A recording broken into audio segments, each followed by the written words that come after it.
छात्रों, आज हम प्रश्नावली 1.3 की शुरुआत करेंगे।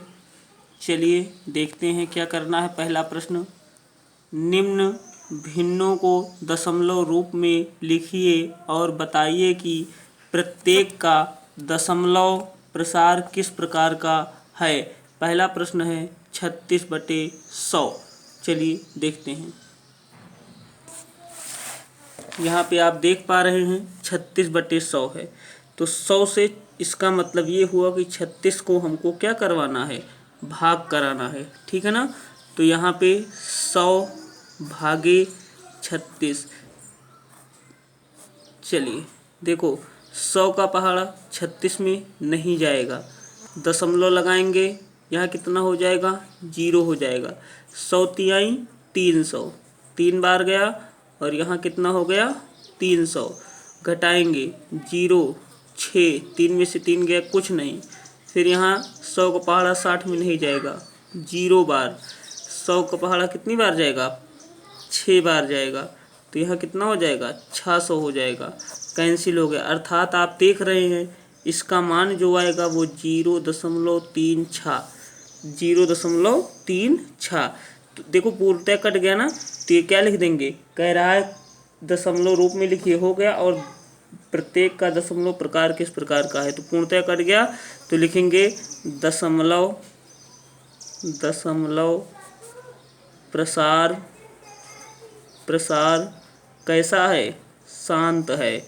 जब पूर्णतः कट गया इसका मतलब दशमलव प्रसार क्या है, शांत है। ठीक है। चलिए एक क्वेश्चन दूसरा देखते हैं। ये तो तुम्हारा था पहला प्रश्न। इधर देखेंगे कौन सा दूसरा प्रश्न क्या है, 1/11।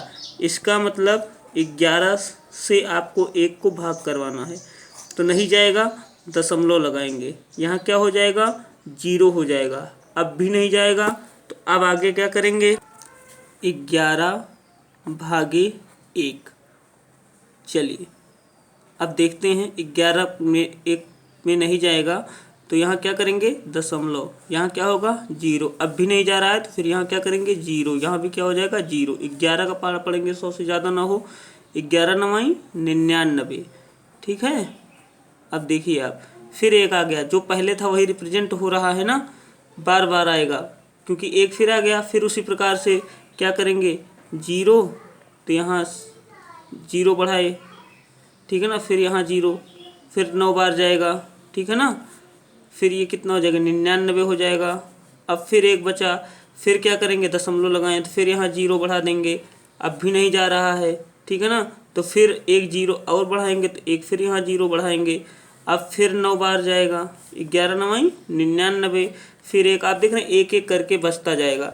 तो यहाँ पे आपने क्या देखा कि ये 0.0909 डॉट डॉट करके जा रहा है, तो इसको आप लिख सकते हैं 0.09 बार।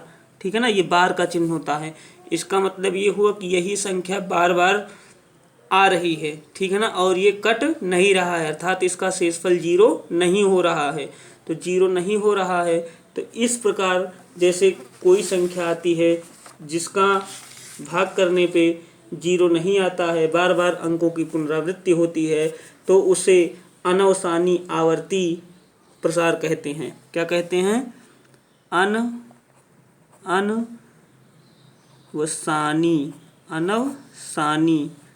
आवर्ती प्रसार।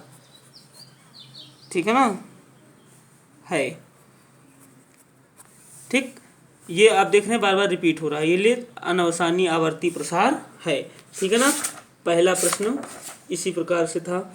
आगे देखेंगे कौन सा प्रश्न है, तीसरा, 4 सही 1/8। सबसे पहले इसको साधारण भिन्न में बदलो, 8 चौक 32, 1 33 बटे कितना आ गया, 8 आ गया। तो 8 से अब भाग कराइए 33 को, 8 का पहाड़ा पड़ेंगे, 33 से ज़्यादा ना हो, 8 चौक 32, ठीक है, यहाँ 32 आया, 1 बचा, अब नहीं जाएगा ना, दशमलव लगाएंगे, यहाँ कितना हो जाएगा 0। 8 का पहाड़ पढ़ेंगे 10 से ज़्यादा ना हो, 8 दूनी 16 हो जाएगा, तो 8 1 अन्नम 8, ठीक है ना। तो यहाँ कितना बचा 2। अब 8 का पहाड़ा 2 में नहीं जाएगा तो यहाँ क्या करेंगे 0 बढ़ा लेंगे क्योंकि यहाँ दशमलव लगा है पहले से। तो 8 का पहाड़ा पढ़ेंगे 20 से ज़्यादा ना हो। 8 दूनी 16, ठीक है।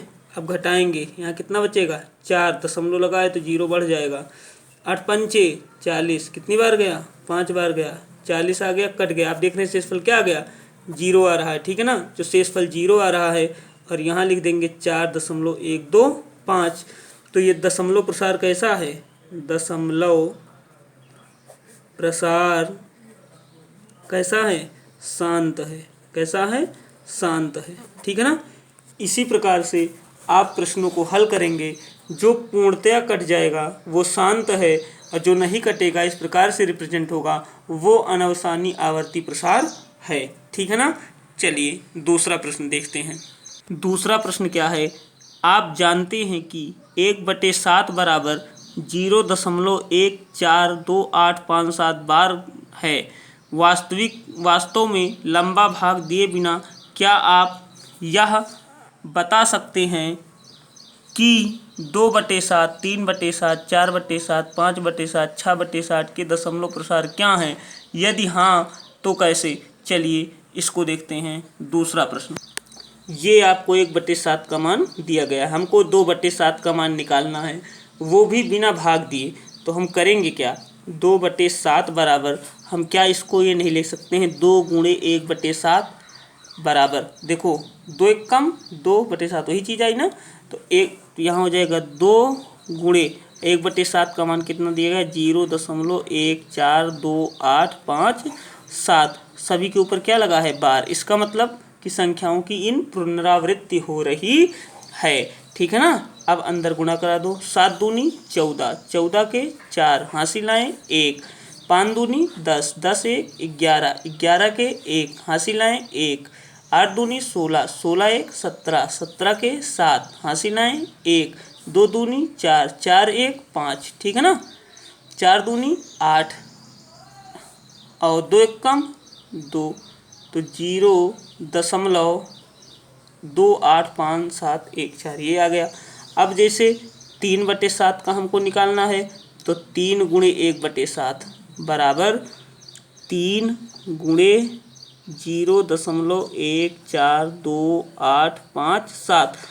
इसके ऊपर क्या लगा है बार का चिन्ह लगा है बराबर। अब गुणा करा दे, 7 त्रिक 21, 21 के 1 हासिल आए 2, 5 तिहाई 15, 15 2 17, 17 के 7 हासिल आए 1, 8 त्रिक, यहाँ पे देख रहे हैं आप ना, 7 त्रिक 21 के 1 हासिल आए 2, ठीक है ना। 5 तिहाई 15, 15 2 17, 17 के 7 हासिल आए 1, 8 त्रिक 24, 24 एक 25, 25 के 5 हासिल आए 2, 2 तिहाई 6, 6 2 8, ठीक है ना। फिर 4 तिहाई 12 के 2 हासिल आए 1, 3 एक कम 3, 3 1 4। अब 0 है तो कोई मतलब नहीं ये। इसी प्रकार से आप जो है 4/7, 5/7 और 6/7 का मान निकाल लेंगे, कोई समस्या नहीं होनी चाहिए। चलिए अगला प्रश्न देखते हैं। तीसरा प्रश्न क्या है, निम्न को P/Q के रूप में व्यक्त कीजिए जहां P और Q क्या हैं, पूर्णांक हैं तथा Q नॉट बिलोंग टू 0 0.6 बार। पहला प्रश्न ये रहा आपका प्रश्न। तो हम सबसे पहला स्टेप लिखेंगे माना, क्या लिखेंगे माना x बराबर 0.6 बार। आप देख रहे हैं यहाँ एक ही संख्या के ऊपर बार लगा है, इसका मतलब यही संख्या बार बार रिपीट हो रही है, ठीक है ना। तो अब यहाँ पे एक ही संख्या पे लगा है, दशमलव के बाद एक ही अंक है, इसलिए 10 से गुणा कर दीजिए। आप लिखेंगे 10 से गुणा करने पर, तो 10 से गुणा करने पे 10x हो जाएगा प्लस, इसको आप लिख सकते हैं 0.66 बार, ठीक है ना। तो जब यहाँ 10 से गुणा करेंगे तो 0.1 अंक इधर जाएगा तो ये 6 बाहर हो जाएगा, तो ये हो जाएगा 6.6 बार, ठीक है ना। अब या इसको लिख सकते हैं 10x बराबर 6 और दशमलव लगा है तो 6 प्लस 0.6 बार लिख सकते हैं कि नहीं लिख सकते हैं, बिल्कुल लिख सकते हैं, ठीक है ना। या 10x बराबर छः प्लस 0.6 को क्या माना है आपने, यक्स माना है, तो यक्स लिख दो। या देखो यक्स धनात्मक उधर जाएगा तो ऋणात्मक, 10x माइनस यक्स बराबर किसके हो जाएगा, 6 की, ठीक है ना। या 10 में से 1 गया 9x बराबर किसके है, 6 के। या यक्स बराबर 6/9। आप देख रहे हैं 3 से कटेगा, 3 त्रिक का 9, 2 तिहाई 6 बराबर 2/3। यही आपका क्या आ गया, आंसर आ गया।